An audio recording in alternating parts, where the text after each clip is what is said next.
As you know, from Ceará, and is a part of my PhD study entitled Endocrine Disruptor Parameters Evaluated in Spheroids Testudinis from 3 estuaries in Ceará. It's being carried out in the Laboratório de Ecotoxicologia Marinha at the Universidade Federal de Ceará, and is supervised for Professor Letícia Veras Costa Lotuf. These estuaries are among the most important coastal features, both ecologically and with respect to human use, and besides this, are among the most threatened environments and represent a challenge to coastal management. So, talking about contaminants, among all the families of contaminants are the so-called EDCs, as Marcelo said. Can mimic or inhibit the normal functioning of the endocrine and the neuroendocrine systems. About fish feminization, there are a lot of studies in the last decades about this approach, and it have increased throughout the years, accusing environmental contaminations in many fresh and salt waters habitats around the world. And some of these chemicals resemble feminine sexual hormones and cause the feminization of males, and thus reducing reproductive capability of the exposure organisms. Hence says that biological response to environmental stressors can be detected at any level of biological organization. It means that you can assess the measures in low levels of organizations before this damage achieve the most complicated and complex levels of a biological organization. So, taking into account all of this, the aim of my study is to detect possible endocrine perturbation in spheroids testudinis, exposure to 17-beta estradiol at the laboratory collected in the reference site, and assess the conditions of 3 estuaries of Ceará. It's a diagnostical study. As Lígia said, there is no study regarding this in our region. It's a shame, and we are starting it now. And for this, we will use classic biomarkers for endocrine disruption, vitellogenin detection, gonadal histopathology, liver, and the index gonadosomatic and hepatosomatic. I divided this study in 3 stages for make it easy. In the stage 1, we'll do the characterization of organisms under normal conditions for a reference site, just to know about the normal conditions of the species. And before this, I will expose these organisms from a reference site to the feminine hormone estradiol to see a positive control. How can this gonad will look like after this exposure, and after this the investigation of the conditions of organisms collected in the estuaries to see between these 2 controls, positive and negative, the situation about the fishes in these zones, impacted zones. So the study areas,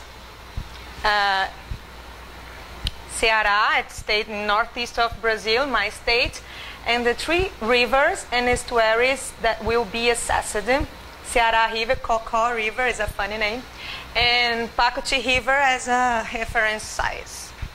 Ceará River is known as impacted, and there is a lot of evidence of toxicity of sediment and water, and a lot of disposal of wastewater effluents for textile industries and cosmetics and several things.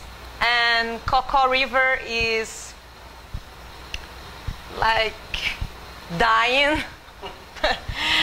And it's the most urban estuaries in the middle of Fortaleza city.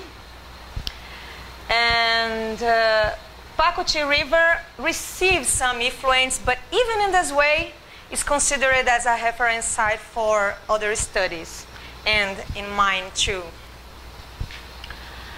The test organism is Spheroides testudinis, Baiacu, Fugu, checkered puffer. I choose this organism because it's very abundant in all estuaries of Ceará, in Northeast, in Brazil. It's very easy to collect, and the betonic habits encouraged me too, because the close relation with the sediments. So in the stage 1, my characterization for negative control, I collected the individuals on a reference site and carried out all these biomarkers. It's always the same biomarkers to do the all stages. And it's my sampling site in the Pacuti River. I collected here, near from the sea, with Kestner.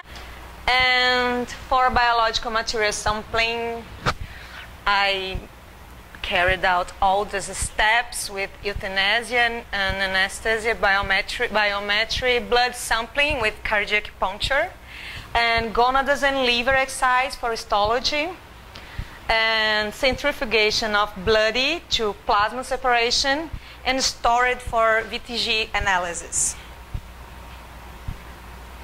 So in the stage 2, I will perform exposure. 99 individuals collecting this reference size in lab exposure to 70 beta estradiol with the same biomarkers analyzed. And this is the experiment design. I'm trying to expose with 2 vials, 2 pathways of exposure with aquatic exposure and intraperitoneal exposure to see the difference among these 2 exposures. Is not so clear. It's a very polemic subject, and I'm assessing it with 4 concentrations and 3 replicates and 3 fishes per replicates with different times, because the intraperitoneal exposure takes more time to show the effect. So the stage 3 I will do next year, when I will collect the fishes in the impacted zones to assess if there is signals of endocrine disruption in these organisms with the same biomarkers. So it's a diagnostic. I'm using classic biomarkers to see. For the first time, I'm proposing this fish because there is a standardized fishes for these studies, but we don't have any. We don't have Daniel hair, you don't have rainbow trout, you don't have any fish, famous fish, and there isn't antibodies for the fish that there is in Northeast, and there is anybody working with this in our region, and we are pioneers, I guess. And I chose this fish because it's abundant, and hope it's a good test organism for us to start biomonitoring in our region, because there is nothing. And so I would to thank for all my colleagues, my lab, and especially with these people that had more intimately relation with this study, my advisor Leticia, and thank you for your attention.